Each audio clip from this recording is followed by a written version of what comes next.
आज का topic simple pendulum. सबसे पहले मैं उसको डिफाइन करता हूँ कि अ पॉइंट मैस इस लफ्ज़ को डिफाइन करता है metallic spherical Bob.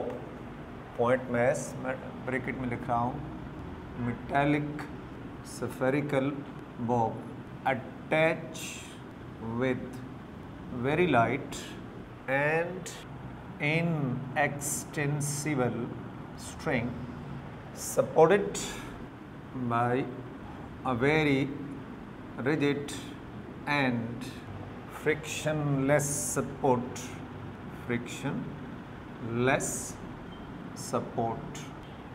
is called simple pendulum। इसमें तीन चीज़ें हम इस्तेमाल कर रहे हैं। पॉइंट मैस और उसको डिफाइन करने वाली चीज़ क्या होगी? Metallic spherical Bob. स्फेरिकल भी हो, मेटालिक भी हो, attach with very light and inextensible string. जो धागा हमने इस्तेमाल करना है सिंपल पेंडुलम बनाने के लिए, उसकी सिफ्त क्या है? वेरी लाइट, हल्का, और इनएक्सटेंसिबल मतलब है उसके अंदर कोई लचक ना हो, उसके अंदर कोई लचक ना हो। Supported by very rigid and frictionless support. ऊपर जहाँ धागा अपर एंड्स के ऊपर बांधा जाता है तो उसकी दो सिफ्तें हैं, रिजिड, सॉलिड स्टेट। रिजिड का मतलब होता है सॉलिड स्टेट, कि जब पेंडुलम को हम ऑसिलेट कराएं तो ये ना हो कि साथ वो सपोर्ट जो है वो भी मूव कर रही हो, जो ऑसिलेट कर रही हो, नहीं। और फ्रिक्शनलेस, सबसे इम्पॉर्टेंट बात, फ्रिक्शनलेस, वो सपोर्ट जो है that should be rigid means solid state and frictionless। ये हैं वो चंद points for the simple pendulum। अब हम उसकी डायग्राम बनाते हैं और उसको, ये हमारे पास पॉइंट मैस, जिसका वेट किधर होगा? Weight W is equal to mg acts vertically downward और tension upward along the string. ये दोनों एरोस आपस में इक्वल बट अपोजिट। क्या मतलब होता है? जो टेंशन बनती है स्ट्रिंग के अंदर वो इस बॉडी के मैस के बराबर होती है। ये वो सपोर्ट है जिसकी दो बातें हैं कि वेरी रिजिड एंड फ्रिक्शनलेस। ये वो थ्रेड है, धागा है, स्ट्रिंग है, जिसके लिए हमने लिखा कि that is very light and in extensible string. अब हम क्या करते हैं? इसको हम अपनी मीन पोजीशन से डिस्प्लेस करते हैं। हम इसको यहाँ से इधर ले आते हैं और छोड़ देते हैं, फ्री करते हैं।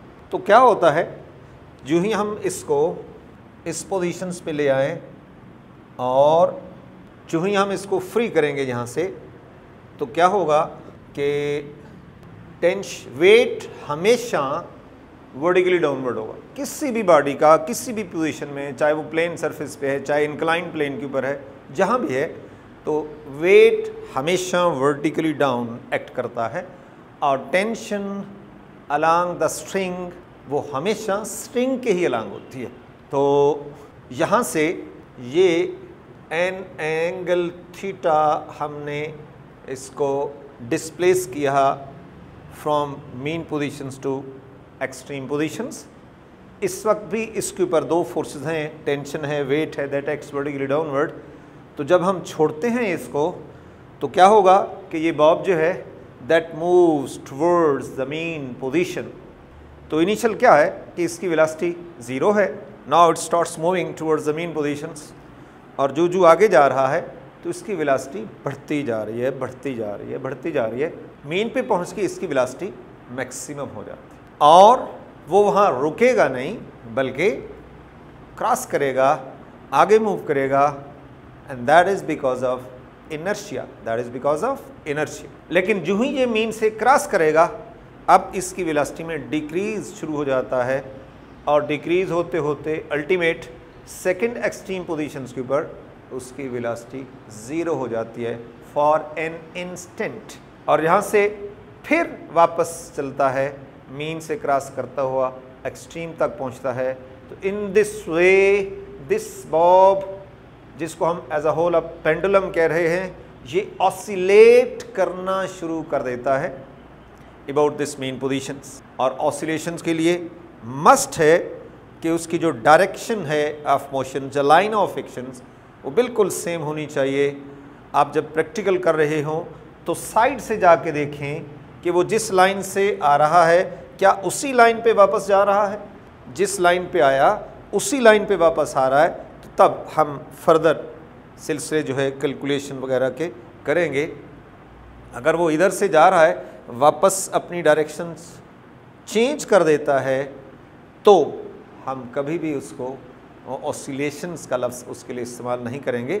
लिहाजा ये एक प्रिकॉशनरी बात है कि पेंडुलम की जो मोशन है उसके अंदर that should move, that should oscillate in a same line, straight line.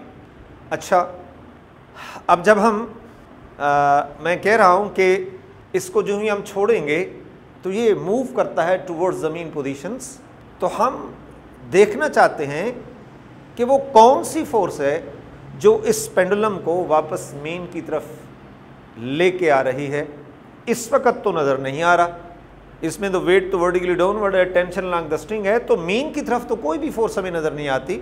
लेकिन देयर इज़ अ फोर्स, और उसके लिए क्या करते हैं हम, ये जो टेंशन की लाइन ऑफ एक्शन है इसको हम इधर बढ़ाते हैं, ये थीटा और ये थीटा आपस में बराबर होंगे, क्योंकि ये लाइंस पैरेलल हैं और तीसरी ये इन्हें क्रॉस कर रही है, तो ये एंगल और ये एंगल बराबर होगा। अब यहाँ से नॉर्मल ड्रॉ करते हैं, यहाँ से नॉर्मल ड्रॉ करते हैं and we get a right angle triangle. ये 90 का एंगल है, ये 90 का एंगल है। तो 90 के अपोजिट ये ट्रायंगल आप सब देख रहे हैं, 90 के अपोजिट हाइपोटेन्यूज, थीटा के opposite perpendiculars, third side base. और ये पहले ही चैप्टर से ये बात आपको मैं डिस्कस करता जा रहा हूँ कि रेक्टेंगुलर कंपोनेंट्स में जो साइड थीटा के अपोजिट होती है वो परपेंडिकुलर्स कहलाता है, और उसके साथ हमेशा साइन का फंक्शन होगा, और जिस साइड को आपने बेस डिक्लेयर करना है उसके साथ कास का फंक्शन आएगा। और हाइपोटेन्यूज की पहचान क्या है, 90 के अपोजिट हमेशा हाइपोटेन्यूज या एक्चुअल वेक्टर हो गया। तो ये हमारे पास जो है 90 के opposite actual vector mean weight है, और ये दो इसके कंपोनेंट्स हैं, वन इज दिस, ये है W cos थीटा, और ये है W sin थीटा। इसका एक्चुअल जो लाइन ऑफ एक्शन है, जब पॉइंट ऑफ एप्लीकेशन है W sin थीटा का, W sin थीटा, वो ये है एक्चुअल जगह। अब आप देख रहे हैं there are 3 forces acting on this bob, W cos, T tension and W sin। तो अब पता चल गया कि ये दोनों एक दूसरे को तो काउंटर कर रही हैं, T tension and W cos, these two are equal but opposite, तो इनका जो सम होगा वो क्या होगा, 0 होगा।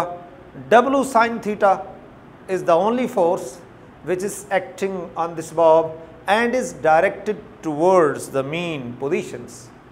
ये वो फोर्स है जो क्या करेगी, ये रेस्टोरिंग फोर्स का रोल प्ले करेगी, और यही वो फोर्स होती है जो बॉब को एक्सट्रीम से मीन की तरफ लाती है।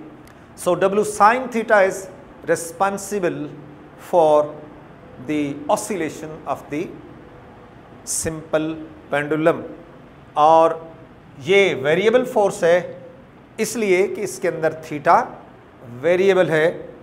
थीटा के वेरिएबल होने की वजह से W sin theta, that is the restoring force जो है वो वेरिएबल है। मीन से जितना दूर होगा बॉब, थीटा उतना ज़्यादा होगा, साइन थीटा भी ज़्यादा होगा, रेस्टोरिंग फोर्स भी ज़्यादा होगी। और जू बॉब मूव करता है टुवर्ड्स ज़मीन पोजीशंस, थीटा कम होता जा रहा है, साइन थीटा भी कम होता जाएगा, और W sin theta mean restoring force भी कम होती जाएगी।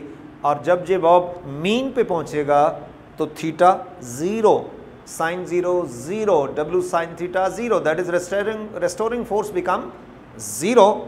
तो जाहिर है then what about the acceleration, वो भी हो जाएगा 0।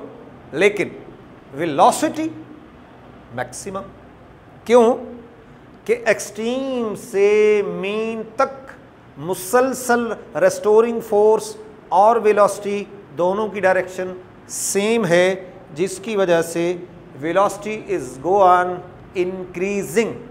आपको पिछले उसमें बताया था नंबर की गेम में कि 0 से 4 हुई, 4 से 7 हुई, 7 से 9 हुई और मीन पे आके 10 हो गई।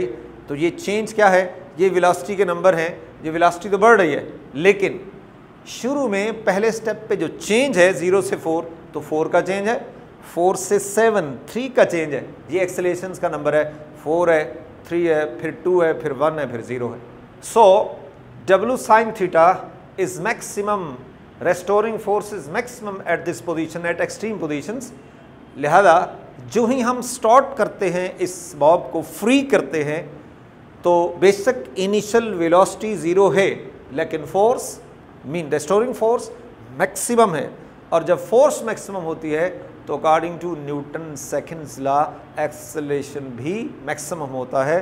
लिहाजा जो ही हम स्टार्ट लेते हैं, जो ही हम बॉब को फ्री करते हैं, उस वक्त उसका जो थीटा है वो मैक्सिमम है, जो भी है, जितनी भी उसकी वैल्यू है with respect to the mean position, वो मैक्सिमम वैल्यू है। Sine theta maximum, W sine theta maximum, force maximum, so acceleration is maximum, लेकिन वेलोसिटी 0। अब जू बॉब टुवर्ड्स द मीन आ रहा है, थीटा कम होता जा रहा है, साइन थीटा कम होता जाएगा, W sine theta mean restoring force भी कम होती जाएगी, एक्सेलरेशन कम होता जाएगा, लेकिन वेलोसिटी बढ़ती जाएगी। वजह फोर्स और वेलोसिटी दोनों की डायरेक्शन सेम है, that's why velocity is go on increasing. और जब आप मीन के ऊपर पहुंचता है ये pendulum, theta 0, sine 0 0, W sine theta 0, restoring force 0, so acceleration becomes 0, लेकिन वेलोसिटी बिकम्स मैक्सिमम। अब यहाँ पे फोर्स 0 हो जाने के बावजूद बॉब इस मीन पोजीशंस को क्रॉस करेगा, आगे आएगा, बिकॉज ऑफ इनर्शिया। ये दूसरी बड़ी चीज़ जो सिंपल हार्मोनिक मोशंस के लिए होती है, इनर्शिया। इनर्शिया की वजह से ये बॉब आगे मूव करता है। Again there is angle theta which is developed, और W साइन थीटा फिर आ गया, जिसकी डायरेक्शन वेलोसिटी के अपोजिट होती है, जिसकी डायरेक्शन वेलोसिटी के अपोजिट होती है। मतलब कि जब बॉब मीन से इस तरफ होगा, तो इसको अगर हम डिकम्पोज करें, वेट को डिकम्पोज कर लें, तो ये देखें कि again this is W cos theta and this is W sin theta, और W sin थीटा की एक्चुअल जो डायरेक्शन है वो ये है W sin theta which is directed towards the mean positions। तो ये वो खास बात है कि W sin theta is always directed towards the mean position. चाहे बाब मीन से जा रहा है, चाहे मीन की तरफ आ रहा है, चाहे राइट पे है, चाहे लेफ्ट के ऊपर है, जिधर भी है, W sin theta is always directed towards the mean position. इसी वजह से अगर हम यहाँ से इस राइट एंड से स्टार्ट लेते हैं और एक मीन के ऊपर आते हुए वहाँ उसकी वेलोसिटी मैक्सिमम हो जाती है। अब इसको जो ही क्रॉस करता है W sin थीटा फिर उसके अपोजिट हो जाता है, वेलोसिटी के अपोजिट हो जाता है। तो क्या होगा, जब फोर्स रेस्टोरिंग फोर्स वेलोसिटी के अपोजिट होगी, that causes decrease in velocity. और वेलोसिटी जो 10 थी, फिर 9 हुई, फिर 7 हुई, फिर 4 हुई, फिर 0 हो गई। ये नंबर की गेम में मैं वैसे समझा दिया करता हूँ। तो इन दिस वे जब ये एक्सट्रीम एंड के ऊपर आएगी, उस वक्त थीटा की जो भी वैल्यू है वो मैक्सिमम है with respect to the mean positions, और फोर्स हो गई मैक्सिमम, एक्सेलरेशन मैक्सिमम, लेकिन वेलोसिटी टेंड्स टू 0। 0 होते ही फिर बाप जो है वो वापस जा रहा है, because of this restoring force W sine theta, जो इस एक्सट्रीम के ऊपर फिर मैक्सिमम हो गई, वो फिर बाप को वापस रह जाती है। In this way this bob, this simple pendulum try to oscillate about this mean positions, starts to oscillate about this mean positions.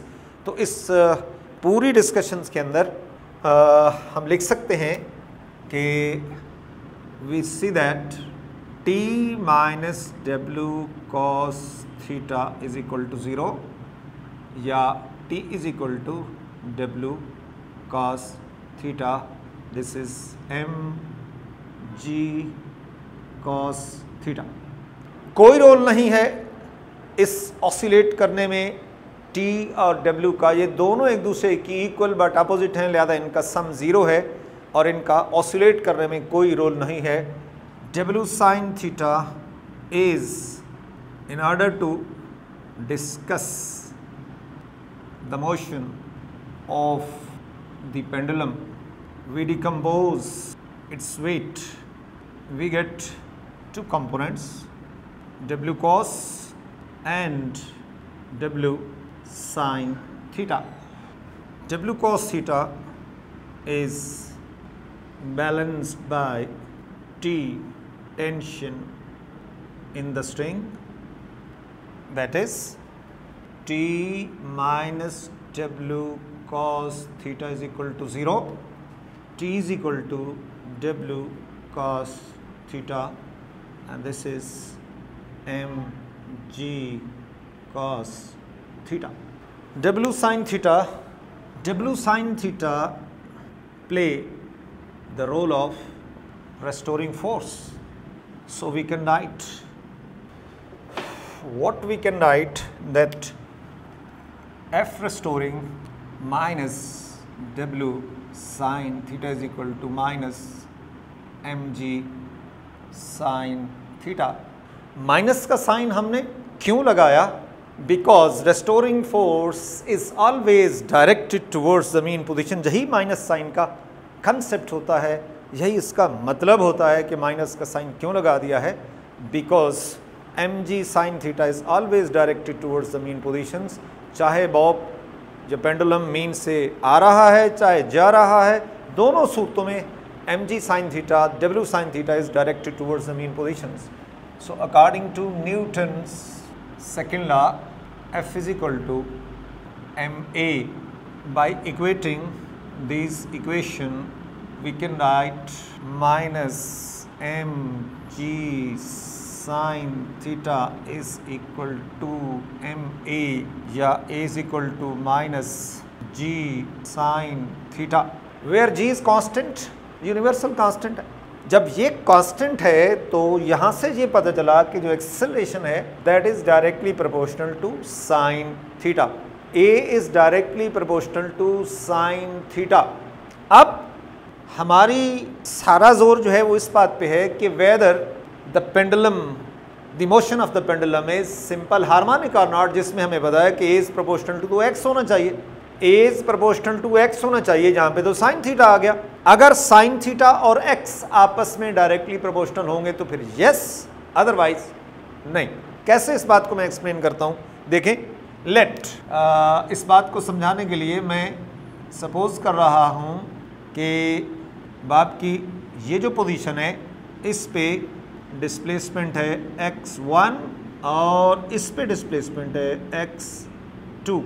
x1 उसके वर्सेस यहाँ एंगल बना थीटा 1 और x2 के वर्सेस एंगल बना थीटा 2, थीटा 1 और theta 2।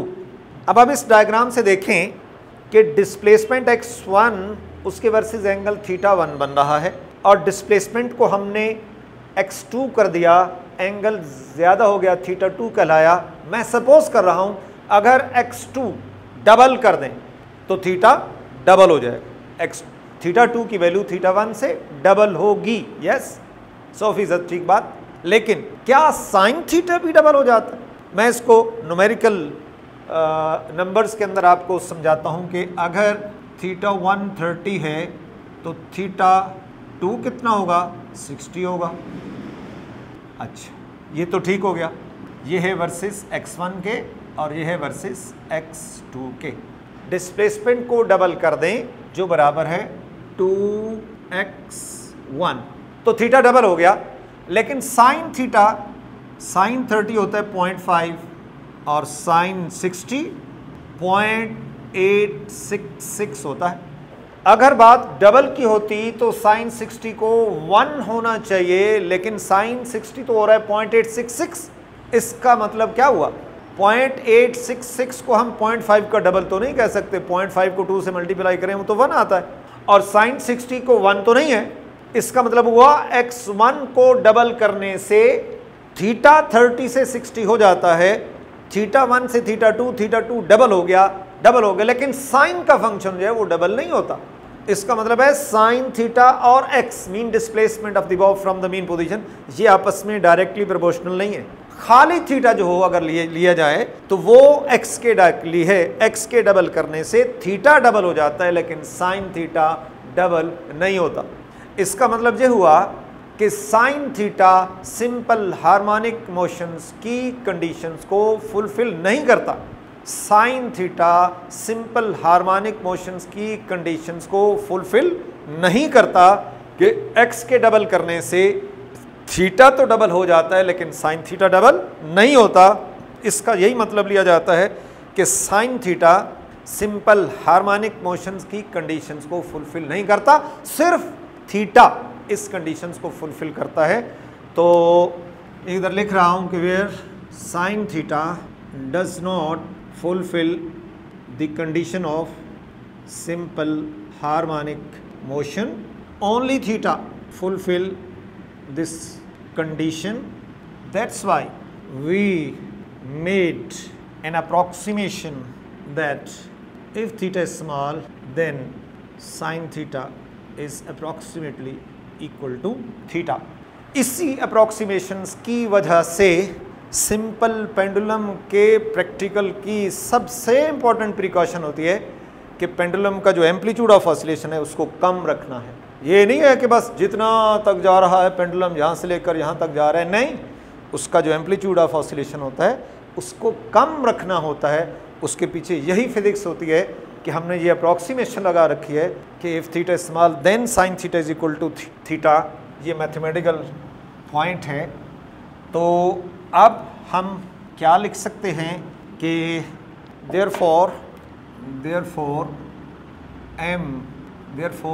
A is equal to minus g theta.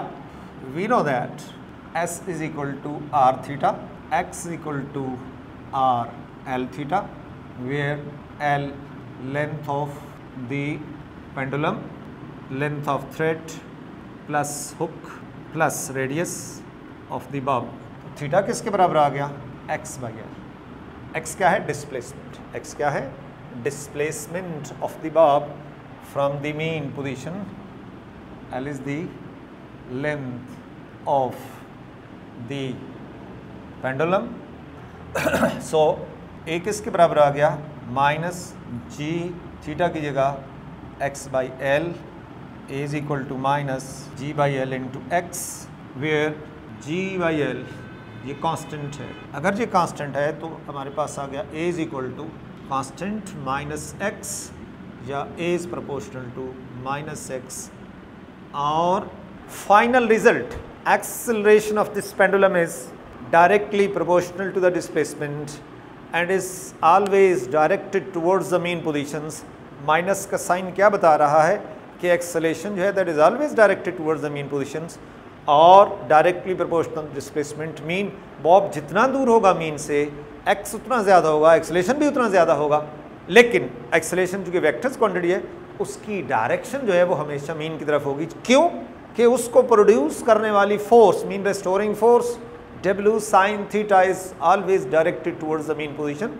इसी वजह से जो उसकी वजह से प्रोड्यूस होने वाला एक्सेलेरेशन होगा that is directed towards the mean position. यही वो कंडीशन है।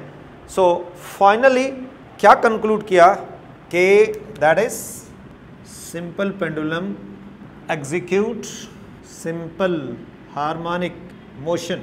ये हो गया प्रूफ कि यकीनन सिंपल पेंडुलम की जो मोशन है that is again simple harmonic motion, और इसमें इसका टाइम पीरियड भी निकालते हैं, और टाइम पीरियड के लिए टाइम पीरियड क्या है, time to complete one vibrations. We know that A is equal to minus omega square x, equation of simple harmonic motion of projection of the body moving in a circle, or A is equal to minus g by L into x, equation of simple harmonic motion of simple pendulum. Comparing these equations, omega square is g by L, omega is g by L under root. Since t is equal to 2 pi over omega, तो जब हम omega की ये values put करेंगे तो यहाँ से हमारे पास आ गया t is equal to 2 pi g by L under root, this is 2 pi l by g under root. This is the formula for the time period of the simple pendulum. t is equal to 2 pi l upon g. It is very clear from this equation that time period depends upon the length of the pendulum. Length जितनी ज़्यादा होगी time period भी ज़्यादा होगा. और अगर directly proportional कहूँ तो that is directly proportional to the square root of the length. Under root लगा हुआ है ना, हाँ, square root of the length. Mean अगर हम लेंथ को 4 टाइम बढ़ा दें तो टाइम पीरियड डबल हो जाएगा. 4 का अंडर रूट 2 डबल हो जाना. और अगर फ्रीक्वेंसी की बात कर लें, अगर हम फ्रीक्वेंसी की बात कर लें तो फ्रीक्वेंसी 1/t होगा. और इस वजह से फ्रीक्वेंसी का formula 1/2 pi g by L under root. तो फ्रीक्वेंसी ऑफ ऑसिलेशन लेंथ के स्क्वायर रूट के इन्वर्सली है. जहाँ टाइम पीरियड डायरेक्टली है वहाँ फ्रीक्वेंसी जो है उसके इन्वर्सली है. So the topic is completed.